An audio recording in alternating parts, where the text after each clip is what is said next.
आपको बता रहे हैं हम सरफेस फिनिश के बारे में। सरफेस फिनिश क्या होती है, जैसे कि आप जानते हो, जब हम चूड़ी काटते हैं तो आपने पढ़ा होगा थ्रेड टर्मिनोलॉजी। थ्रेड टर्मिनोलॉजी में बहुत सारी की टर्मिनोलॉजी होती है, जैसे उसके major dia, minor dia, thread का एंगल, ये सारी टर्मिनोलॉजी होती है। उसी टाइप से जब हम सतह को हम समतल बनाते हैं, समतल बनाने के बाद में जब उसमें ऑपरेशन किए जाते हैं डिफरेंट टाइप के, तो ऑपरेशन करने के बाद उसमें कुछ कमियां रह जाती है। उन कमियों के कुछ नाम हैं, वो हम आपको बताने जा रहे हैं। ठीक है, जैसे आपका उसमें वेवीनेस क्या होती है, ठीक है, उसमें आपकी सरफेस डिस्टर्बेंस क्या होती है, फ्लैच क्या होता है, ये सब क्या है सरफेस फिनिश के क्या है, ये डिसऑर्डर्स है, वो क्या क्या होते हैं बता रहे हो, किस प्रकार से आ जाते हैं। क्या है, विभिन्न प्रकार के पार्ट फिट करते हैं मशीनों में, तो उसमें क्या है कुछ पार्ट क्या है फिनिश करने की आवश्यकता होती है, और कुछ में क्या है हम फिनिश करने की आवश्यकता नहीं हो। जैसे कुछ शाफ्ट होती है लंबी, तो यहाँ बेरिंग डाया है, तो बेरिंग डाया पे तो आपको फिनिश करना पड़ेगा। जहाँ उसका कोई काम नहीं है तो वहाँ पर ग्राइंड करने की आवश्यकता नहीं होती है। कहीं पे आपको चूड़ी काटनी तो चूड़ी काटेंगे उसमें, तो जहाँ आवश्यकता होती है वहाँ ऑपरेशन किया था, जहाँ आवश्यकता नहीं होती है तो वहाँ ऑपरेशन नहीं किया जाता, उसको सीधे हम ऐसे ही रखते हैं। तो ये कह रहा है इसमें सरफेस फिनिश में क्या होता है कि दो पार्टों पर स्मूथनेस या रफनेस के संबंध को सरफेस फिनिशिंग कहते हैं। इसी के बारे में बता रहे हैं हम, सरफेस फिनिशिंग में कौन कौन टर्मिनोलॉजी होती है। स्मूथनेस यानी कि उसमें कितना चिकनापन है, आप ये पूरा स्मूथनेस है, ठीक है, और ये क्या है आप देख रहे हैं ये इसमें रफनेस है। तो रफनेस और स्मूथनेस के बीच की जो प्रक्रिया होती है इसे बोलते हैं हम सरफेस फिनिश, ठीक है, उसी की टर्मिनोलॉजी है ये। क्या है अगला इसमें, सरफेस फिनिश जो है तीन बातों पर निर्भर करती है। पहला, स्वयं या पार्ट या अवयव पर, उत्पादन विधि पर, मशीनिंग प्रक्रिया पर। स्वयं पार्ट या हम अपने हिसाब से कैसे काम कर रहे हैं, कैसे हम प्रैक्टिकल जो बना रहे हैं। उत्पादन विधि, आपका प्रोडक्शन वर्क क्या है, फीचर यूज कर रहे हैं कि नहीं कर रहे हैं, ठीक है, आप जो है आधुनिक मशीनों का प्रयोग कर रहे हैं, आधुनिक टूल यूज कर रहे हैं कि नहीं कर रहे हैं। मशीनिंग प्रक्रिया, मशीनिंग प्रक्रिया आपकी क्या है, सारे जो आप ग्राइंडिंग से बना रहे हो, टर्निंग करके बना रहे हो, या मशीनिस्ट वाले ऑपरेशन अपना जो है कटर चला रहे हो, या आप जो है क्या है उसमें एनविल कटर चला रहे हो, या आप जो है इक्वल कटर, अनइक्वल कटर, बहुत सारे कटर होते हैं जिससे डिफरेंट टाइप के ऑपरेशन होते हैं। तो वो आपकी मशीनिंग प्रक्रिया किस टाइप की है, ठीक है। ऐसे इसमें क्या है कि सरफेस फिनिश जो बनती है तो उसमें बहुत सारी टर्म्स होती है, ठीक है। क्या टर्म्स होती है, पहला उसमें टर्म्स में आता है 1 2 3 4 5 6 7 8 में उसमें टर्म्स होती है। जो यहाँ पे आप देख रहे हैं चित्र देख रहे हैं, इसमें सरफेस फिनिश बनती है, जॉब में ऑपरेशन होता है, तो जॉब की जो है वो स्ट्रक्चर इस टाइप की हो जाती है, ठीक है। जैसे आप भी बताएंगे आपको जितने स्टेप है इसके अंदर, वो स्टेप इस टाइप से होते हैं, आपको दिखते नहीं हमको ये, लेकिन ये बहुत सूक्ष्म अवस्था में होते हैं। हम क्या करते हैं इसको मैग्नीफाई ग्लास से ही देख सकते हैं, ठीक है। इसमें जैसे दिखा रखा है, इसमें ये रफनेस है, ये टिपिकल फ्लो है, ठीक है, इसमें ये वेबीनेस है, इसमें यहाँ पे रफनेस है, ये इसकी ले है, ले मतलब इस टाइप से कैसे ऑपरेशन कर रहे हैं, कटर ऐसे चला रहे हैं, कटर इस टाइप से चला रहे हैं, या कटर घुमा के चला रहे हैं, ठीक है। प्रोफाइल में क्या होता है, किसी सतह की आकृति को प्रोफाइल कहते हैं। कोई जो बन रहा है तो हो सकता है जो हाफ राउंड भी हो सकता है, राउंड में जो हो सकता है, ठीक है, ये रेक्टेंगल जो हो सकता है, जैसे कि फिटर का जो, मशीनिस्ट के जो ज़्यादातर रेक्टेंगल होते हैं या स्क्वायर होते हैं, और टर्निंग के जो गोल होते हैं हमेशा, ठीक है। तो प्रोफाइल गोल का मतलब होता है जॉब किस कंडीशन में है, राउंड में, हाफ राउंड में, या ट्रेंगल या रेक्टेंगल। अगला है सतह। सतह माने होता है ये सतह, ये वाली सतह हो गई। ये सतह कैसे बन जाती है, यह किसी जाब या पदार्थ की वह सीमा होती है जो अन्य जाब से अलग करती है। अब जाब से अलग कैसे करेगी, सतह ये वाली है, ये वाली भी है, बट ऑपरेशन करने के बाद क्या है इसका जो है स्ट्रक्चर बदल जाता है, तो इसकी ये सरफेस बन जाती है एक तरह से, ठीक है। अगला है इसमें खुरदरापन। किसी जाब की सतह पर कटिंग टूल द्वारा जो निशान पड़ जाते हैं, निशानों की ऊंचाई, दूरी और दिशा रफनेस खुरदरेपन को प्रकट करती है। यह अशुद्धियाँ कटिंग टूल के कटिंग एज मशीनों की गति के कारण उत्पन्न होती है। कटिंग टूल आपने बढ़िया बनाया है तो आपकी जो है देखा होगा आपने टर्निंग वाले ऑपरेशन में, उसमें बिल्कुल भी स्क्रैच नहीं आती है। टूल खराब हो जाता है तो बहुत सारी स्क्रैचिंग आ जाती है, ठीक है। तो ये कंडीशन किस पर निर्भर करती है, ये इसी बात पर निर्भर करती है, मशीनों की गति के कारण। मशीन ने अपना स्पीड हो जाए चला रखी है, टूल अच्छी क्वालिटी का तो वो उसको गियर करेगा, टूल अच्छी क्वालिटी का नहीं है तो हो जाता है और फिनिशिंग खराब हो जाती है, ठीक है। फिर आता है इसमें खुरदापन के बाद वेबीनेस। वेबीनेस क्या होता है, वेबीनेस मतलब, वेबीनेस होता है वेब्स यानी कि तरंग जैसा, कोई चीज़ जैग मोशन में हो जाती है तो उसको तरंग बोला जाता है।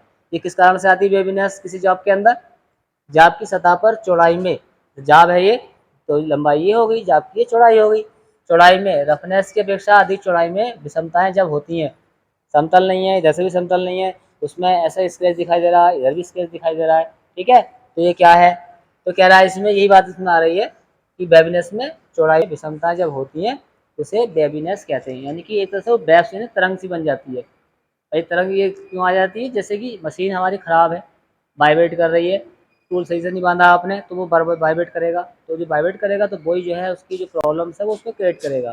ठीक है, ये क्रिएट होने से वजह से क्या होगा कि हमारे जो है विषमता जो वेवीनेस है उसमें आ जाएगी। ठीक है, इसके बाद में क्या होता है, जाप की सतह पर स्क्रैच द्वारा जो नीचे धब्बे रह जाते हैं उन्हें हम फ्लाज कहते हैं।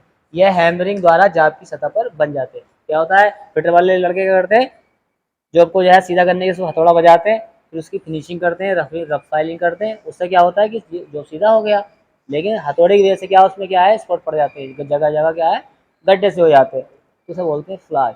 समतल नहीं होता है, उसमें गड्ढे पड़ जाते हैं, उसे फ्लाज बोला जाता है। ठीक है, और वो किसी अवस्था में सही नहीं हो सकता, वो तभी अवस्था में सही होगा जब उसके बराबर से आप कटिंग कर लोगे, तभी लेवल में आएगा। इसके बाद में लेआउट, जिस दिशा में जाप की सतह की फिनिशिंग की जाती है उसे ले कहते हैं। ले मैंने होता है डायरेक्शन।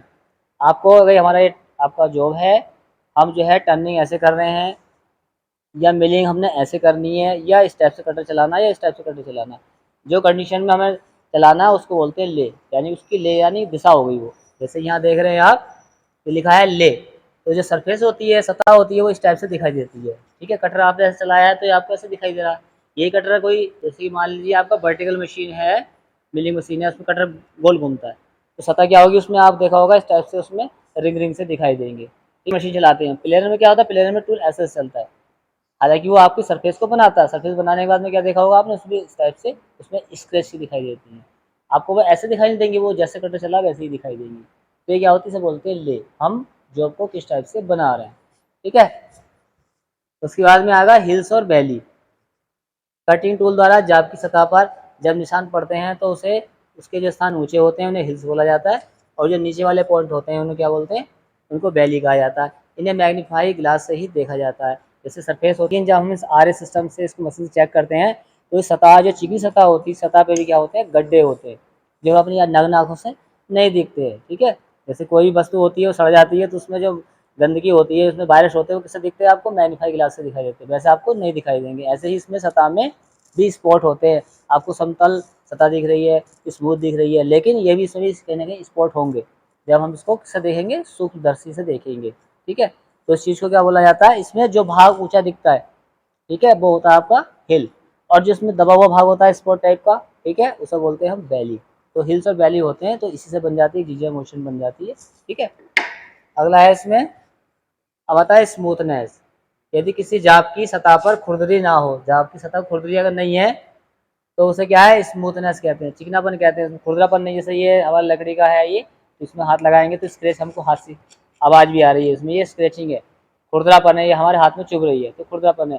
जिसमें हम हाथ को चलाएं इसमें कुछ लगा ही नहीं है हमको, तो वो क्या है, उसकी स्मूथनेस है। ठीक है, हाथ द्वारा छूकर चेक किया जाता है। ठीक है, इसके बाद में आता है 9 नंबर पे सैंपलिंग लेंथ। ये क्या होती है सैंपलिंग लेंथ, जाप की जितनी लंबाई में सतह के ऊंचे नीचे स्थानों को मापा जाता है उसे सैंपलिंग लेंथ कहते हैं। मान लीजिए ये वाला जॉब है, इतना बड़ा जॉब है हमारे पास, तो क्या करेंगे हम उसमें 10 mm की 5 mm तक की लंबाई तक जो है चेक करेंगे इसकी फिनिशिंग। जो फिनिशिंग हम चेक करेंगे, हमने कहा 10 mm तक लेना है, तो 10 mm तक जब हम फिनिशिंग चेक करेंगे तो उतनी दूरी को बोला जाएगा सैंपलिंग लेंथ। ठीक है, जिस जॉब को हम चेक करते हैं उसको सैंपल रूप में चेक करते हैं, उतनी वो सैंपलिंग लेंथ कहलाती है। ऐसे सैंपल के रूप में होता है हमारे पास लार्ज अवस्था में 1000 या 500 लॉट्स में पीस होते हैं, प्रोडक्शन वर्क वाले जॉब होते हैं। ठीक है, तो क्या करते हैं क्वालिटी इंस्पेक्टर वाले लोग उसको चेक करते हैं। कैसे, ये ऑपरेटर क्या करते हैं, उनको बहुत सारे जॉब बना दिए, बना के लोड में उन्हें इकट्ठे भर दिए, फिर लास्ट में जब कंपनी में माल जाता है तो वहाँ पे क्या होता है, उसका इंस्पेक्शन होता है, उसमें 10 पीस निकाले जाते हैं। 100 पीस होंगे तो 100 पीस में 10 पीस निकाले जाएंगे, फिर इसकी सारी डायमेंशन चेक की जाती है, सैंपलिंग की जाती है, क्या इसमें ओडी डाया सीट है सही है, इंटरनल डाया सही है, इसमें जो कूलर बना था कूलर सही है कि नहीं है, इसमें चाबी गार्ड कटा वो सही है कि नहीं है, उसकी सारी डायमेंशन है एक टू जेड चेक की जाती है। इस प्रकार से आपने जान लिया कि हमारे जो सरफेस फिनिशिंग होती है उसमें कौन कौन से आपके स्टेप्स होते हैं, कौन कौन सी टर्मिनोलॉजी होती है। ठीक है, वीडियो को लाइक करें, शेयर करें और चैनल को सब्सक्राइब करें। धन्यवाद।